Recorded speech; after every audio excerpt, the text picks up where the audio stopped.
آخری سوال میں یہ پوچھنا چاہوں گا آپ سے کہ یہ بتائیے گا کہ جو ہم کہتے ہیں کہ کیلکولیشن ہو رہی ہے یا نیکیاں جمع کی جا رہی ہیں، کیا نیکیاں کم بھی ہوتی ہیں کہ گناہ کیا جائے تو نیکیوں سے کم بھی کی جاتی ہیں؟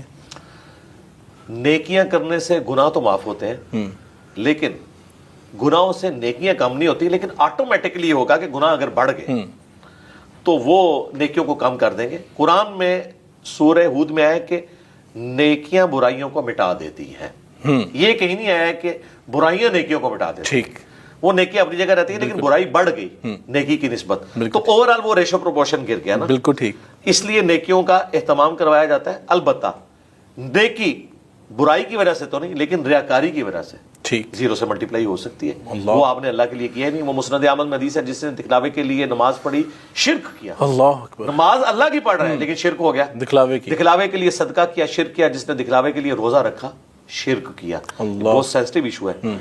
صحیح مسلم میں حدیث ہے قیامت والے دن ایک سخی کو، ایک شہید کو اور قرآن کے قاری کو بلایا جائے گا۔ اللہ تعالیٰ پوچھے گا تو نے دنیا میں میرے لیے کیا کیا؟ شہید کہے گا یا اللہ جان دے دی نا، اس سے بڑی کیا چیز تھی؟ اللہ تعالیٰ فرمائے گا اس لیے دی کہ لوگ تجھے بہادر کہیں اور تجھے دنیا میں بڑی تعریف مل چکی تیرے مرنے کے بعد، وہی انعام تھا۔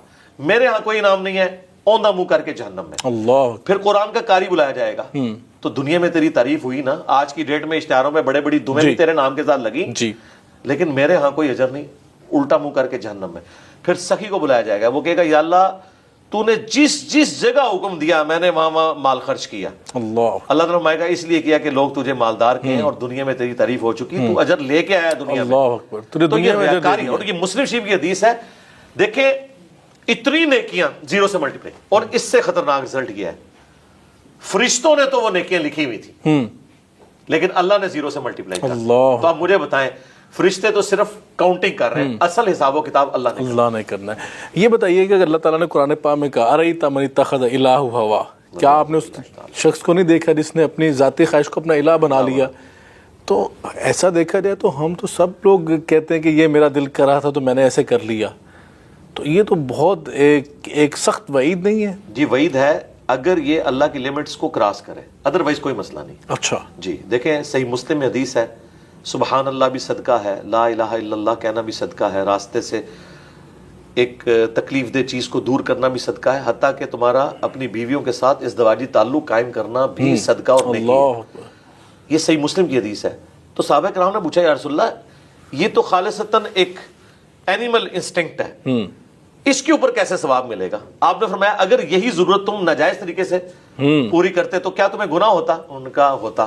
فرمایا اس پہ ثواب بھی ہوگا۔ بالکل ٹھیک۔ اس کا مطلب ہے کہ آپ اپنی خواہش کی تکمیل بھی جو کرتے ہیں شریعت کے دائرے کے اندر، وہ بھی آپ کے لیے نیکی ہے، عبادت میں شمار۔ بخاری مسلم میں آیا کہ بچوں اور بیوی کے منہ میں لقمہ ڈالنا جو آپ کمائی کرتے ہیں، ٹھیک ہے، وہ تو اپنی انسٹنکٹ کی وجہ سے مجبور ہے نا، کوئی اپنے بچوں کو بھوکا نہیں دیکھ سکتا، لیکن اس پہ آپ کو نیکی ملتی ہے اگرچہ آپ اپنی خواہش کی تکمیل کر رہے ہیں، لیکن چونکہ اللہ کے حکم کو بھی آپ پورا کر رہے ہیں تو نور علی نور ہے۔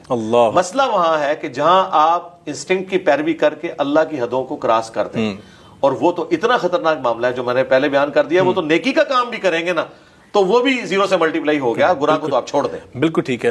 یہ بتائیے کہ آج کل کی جو رمضان ٹرانسمیشنز آپ دیکھتے ہیں جس میں گیمنگ شو ہو رہا ہوتا ہے، عین افطار کے وقت ہوتا ہے، گیمنگ شو ہیں، ایسی چیزیں ٹرانسمیشنز کے اندر ہو رہی ہیں، اب کیا اس میں بندہ بات کرے؟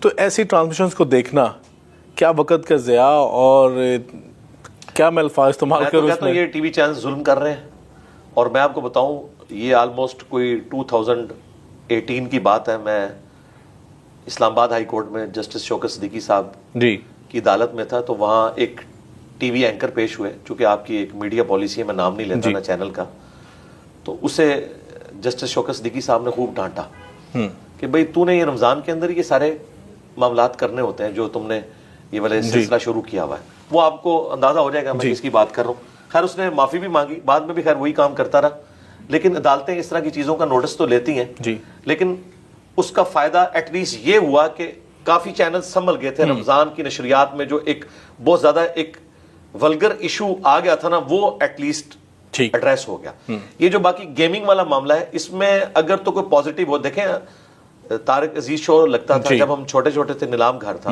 رحمہ اللہ تعالی، میں سمجھتا ہوں کہ ہمیں بچپن میں ایجوکیٹ بالکل ہمارے ماں باپ سے زیادہ انہوں نے کیا، ٹھیک ہے، اس زمانے میں لوگوں کو ایک جنرل نالج کتنا آ جاتا تھا, دین کا بھی آتا تھا, دنیا کا بھی آتا تھا.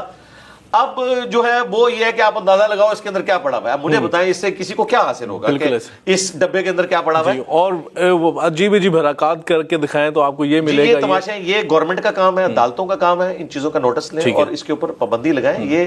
یہ چیزیں ہماری نوجوان نسل کو خراب کر رہی ہیں. آپ نے کوئی دینی پروگرام چلائیں, میں نہیں کہتا گیم نہ کریں, گیم کریں پازیٹیو, آپ نوجوانوں کو رکھیں. رمضان شریف کا مہینہ ہے تو آپ اسلامی کوئز کروائیں, وہ آپ ان کا انعام بھی رکھیں. اس طریقے سے آپ پاکستان سٹڈیز کے اوپر کوئز کروا لیں, صحیح تاریخ لوگوں کو بتائیں, جو ہمارے کورسز کے اندر نہیں ہے وہ بتائیں, اور اس طرح کی چیزیں لوگوں کو ایجوکیشن کے پوائنٹ آف ویو سے کریں تو بہت اچھی بات ہے. سائنس رمضان ٹرانسمیشنز کے اندر علماء کو بلوانا, اور جو قوم آگے ہی اتنی زیادہ منتشر ہوئی ہو اس کو بجائے وحدت کا پیغام دینے کے, کوئی اصلاح کا پیغام دینے کے, کوئی تربیت کا پیغام دینے کے بجائے وہاں پہ فرقہ واریت کے موضوعات کو بحث کے موضوع بنانا اور محض ریٹنگ کے چکر کے لیے, اس کو کیسے دیکھتے ہیں آپ؟ ریٹنگ کے لیے اگر ہو رہا ہے پھر تو غلط ہے. اور اگر اس کا رزلٹ یہ ہے کہ ہارمونی کریٹ کی جائے اور بتایا جائے, جس طرح ڈاکٹر عامر لیاقت صاحب رحمہ اللہ تعالی, ہمیں ان سے کئی معاملات میں اختلاف ہے اور میرا تو ان کے ساتھ کافی اچھا تعلق تھا, فون پہ کبھی کبھار بات بھی ہو جاتی تھی.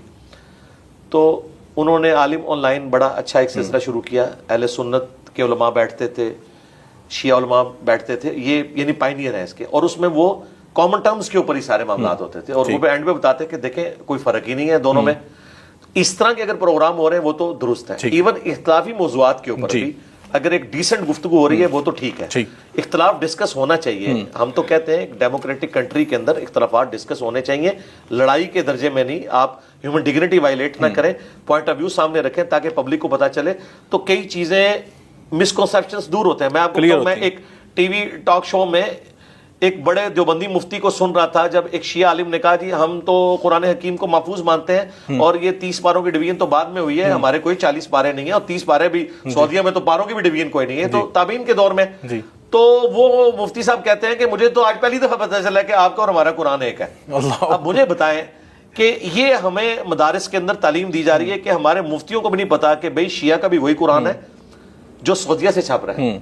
عثمان طاہا یہ دمشق شام کے رائٹر ہیں جنہوں نے قرآن لکھا, اسی کو سعودیہ نے ہائر کیا, ان سے قرآن پاک 80s میں لکھوایا. آج پوری دنیا میں بلیو بائنڈنگ میں جو قرآن جاتا ہے یہی ریڈ بائنڈنگ میں ایران سے چھپ رہا ہے. عثمان طاہا, آپ شیعہ کے مدارس میں چلے جائیں, آپ وہی ہے لاہور کے اندر جو ہمارے جواد نقوی صاحب ہیں حافظہ اللہ تعالی, جس طرح یعنی اہل تشیع کے اندر وہ ایک ڈومیننٹ پرسنالٹی ہیں کہ انہوں نے اتحاد امت پہ کام کیا, اور آپ کے والد محترم بھی میرے لیے قابل احترام ہے, ضیاء اللہ شاہ بخاری صاحب حافظہ اللہ تعالی.